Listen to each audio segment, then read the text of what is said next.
Pentagon.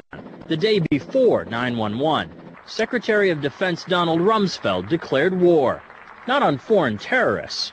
The adversary is closer to home. It's the Pentagon bureaucracy. He said money wasted by the military poses a serious threat. In fact, it could be said that it's a matter of life and death. Rumsfeld promised change, but the next day, the world changed. And in the rush to fund the war on terrorism, the war on waste seems to have been forgotten. My 03 budget calls for more than $48 billion in new defense spending. More money for the Pentagon when its own auditors admit the military cannot account for 25% of what it already spends. According to some estimates, we cannot track $2.3 trillion in transactions. $2.3 trillion with a T. That's $8,000 for every man, woman, and child in America. To understand how the Pentagon can lose track of trillions, consider the case of one military accountant who tried to find out what happened to a mere $300 million. We know it's gone, but we don't know what they spent it on.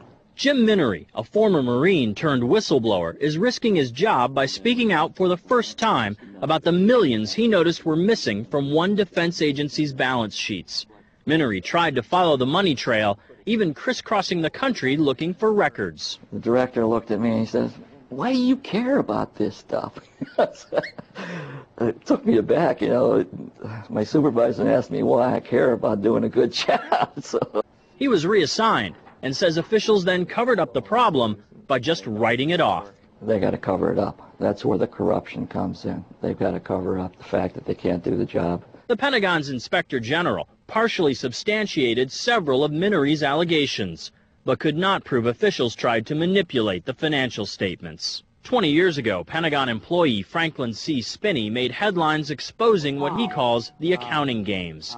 He's still there, and although he does not speak for the Pentagon, he believes the problem has gotten worse. Those numbers are pie in the sky. The books are cooked routinely year after year after year. Retired Vice Admiral Jack Shanahan commanded the Navy's Second Fleet the first time Donald Rumsfeld served as Defense Secretary. With good financial oversight, we could find $48 billion in loose change in that building without having to hit the taxpayers. In the 2.5 minutes since this report began, the Pentagon has spent nearly $2 million, and it may never know where 25% of those tax dollars went.